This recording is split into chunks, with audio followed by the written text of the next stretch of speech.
ഇന്ന് നമുക്കൊന്ന് റീവിസിറ്റ് ചെയ്യാം ഒരു പ്രധാന ചരിത്ര വസ്തുതയിലേക്ക്. ഭാരതത്തിൻ്റെ വിഭജനത്തിനും അതിനുശേഷം രൂപപ്പെട്ട രാഷ്ട്രീയ ചലനങ്ങൾക്കും പിന്നിലെ പ്രധാന പങ്കാളിയായ മുസ്ലിം ലീഗിൻ്റെ കഥ. ബ്രിട്ടീഷ് സാമ്രാജ്യത്തിൻ്റെ രാഷ്ട്രീയ തന്ത്രങ്ങളിൽ നിന്ന് ജനിച്ച ഈ സംഘടന ഇന്നുവരെ തൻ്റെ അജണ്ട മാറ്റിയിട്ടുണ്ടോ എന്നതാണ് ഈ റിപ്പോർട്ടിൻ്റെ പ്രമേയം. മുസ്ലിം ലീഗ് ഒരു ബ്രിട്ടീഷ് സന്തതി, ഒരു സാമ്രാജ്യത്വ കൃത്രിമത്തിൻ്റെ ഫലമായി ഇന്നും തൻ്റെ പഴയ ലക്ഷ്യങ്ങൾ പുനരാവർത്തിച്ചു കൊണ്ടിരിക്കുന്ന ഒരു സംഘടനയായി തന്നെ നിലകൊള്ളുന്നു. 1857 വിപ്ലവം സ്വാതന്ത്ര്യബോധത്തിൻ്റെ ആദ്യ പ്രതിഫലനമായിരുന്നു. ഈ വിപ്ലവത്തിൻ്റെ ശബ്ദം ബ്രിട്ടീഷുകാർക്ക് വലിയ ഭീഷണിയായി തോന്നി. അതിനാൽ അവർ ഇന്ത്യയെ മതരേഖകളിലൂടെയും സമൂഹ വിഭജനങ്ങളിലൂടെയും വിഭജിക്കാൻ ശ്രമിച്ചു.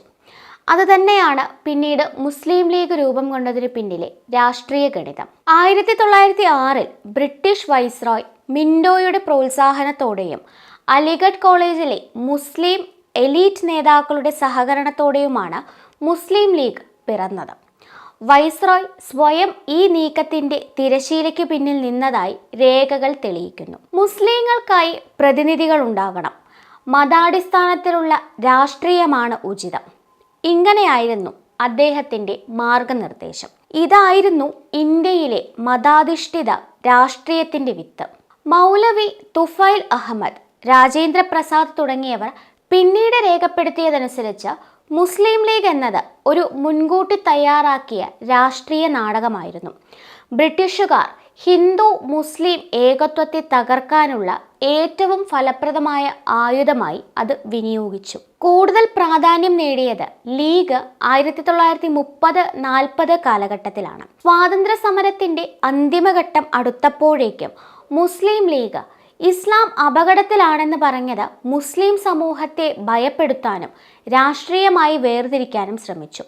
മുഹമ്മദ് അലി ജിന്നയുടെ നേതൃത്വത്തിൽ പാകിസ്ഥാൻ എന്ന മുദ്രാവാക്യം ഉയർന്നു. 1946 ഓഗസ്റ്റ് 16 മുസ്ലിം ലീഗ് പ്രഖ്യാപിച്ച ഡയറക്റ്റ് ആക്ഷൻ ഡേ ലക്ഷ്യം വ്യക്തമാക്കിയിരുന്നു. പാകിസ്ഥാൻ അനുവദിക്കുന്നതുവരെ ഹിന്ദുക്കളെ ആക്രമിക്കുക, ഭയവും അനിശ്ചിതത്വവും വിതറുക.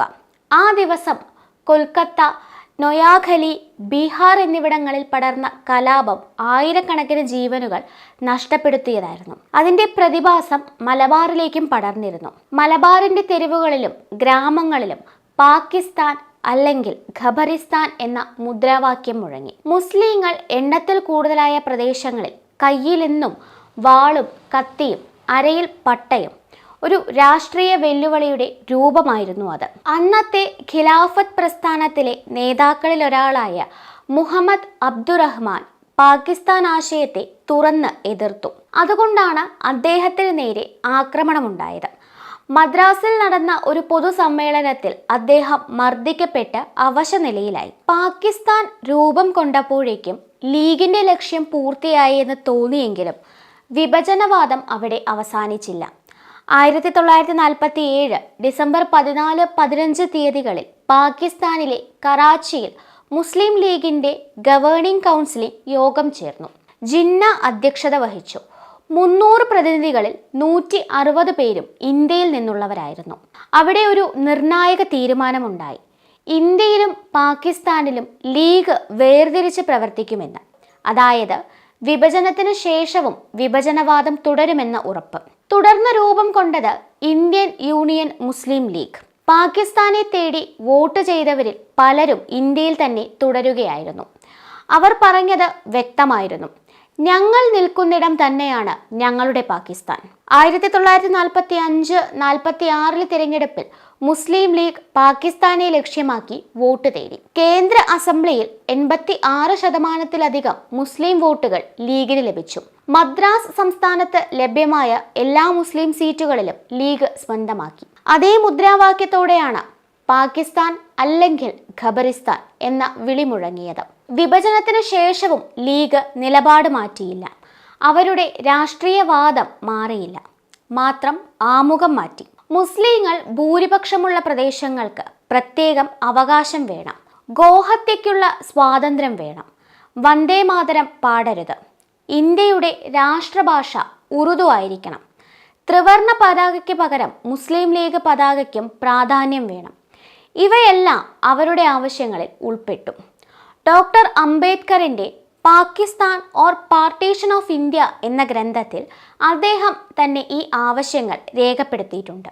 അംബേദ്കർ മുന്നറിയിപ്പ് നൽകിയിരുന്നു, മതത്തിന്റെ പേരിൽ രാജ്യനിർമ്മാണം നടത്തുന്നത് രാജ്യഭ്രഷ്ടതയിലേക്കാണ് നയിക്കുക എന്ന്. സ്വാതന്ത്ര്യാനന്തരം കോൺഗ്രസ് പാർട്ടി മുസ്ലിം ലീഗിന്റെ ഭൂരിഭാഗം ആവശ്യങ്ങളും നിരത്തിയവരെയൊക്കെ നടപ്പാക്കിയിരുന്നു. സച്ചാർ കമ്മിറ്റി റിപ്പോർട്ട്, ഷബാനോ കേസ് നിയമ ഭേദഗതി എന്നിവ അത്തരം അടയാളങ്ങളാണ്. സമകാലികമായി BJP കാലഘട്ടത്തിലും മുസ്ലിം ലീഗ് പഴയതുപോലെ തന്നെ രാഷ്ട്രീയ ഭാഷ്യം തുടരുന്നു.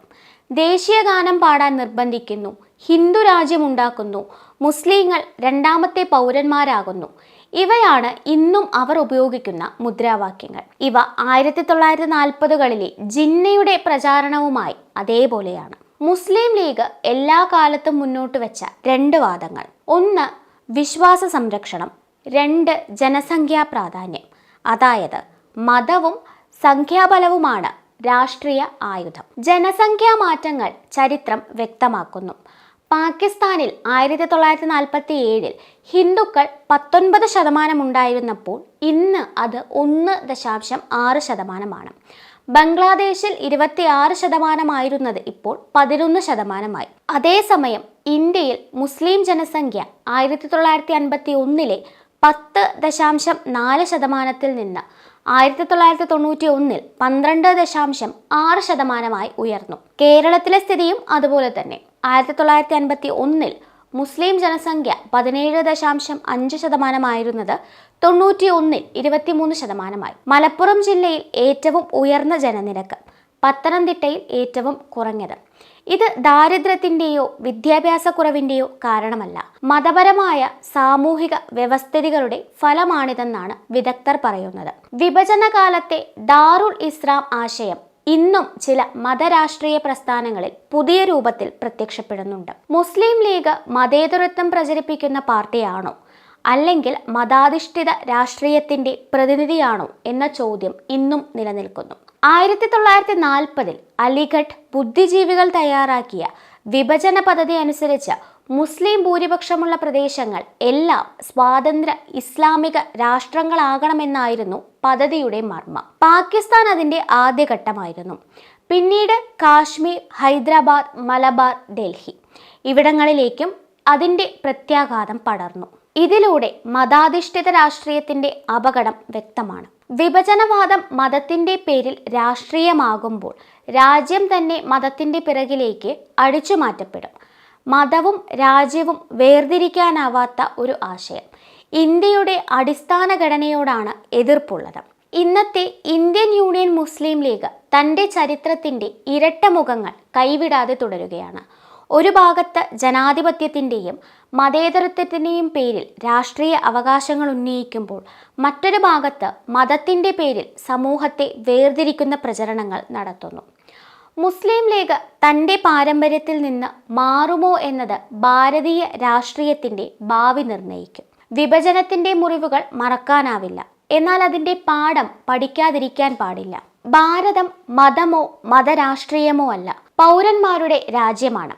അതിൻ്റെ ആത്മാവ് വിവിധത്വത്തിൽ ഏകത എന്നത് തന്നെയാണ്.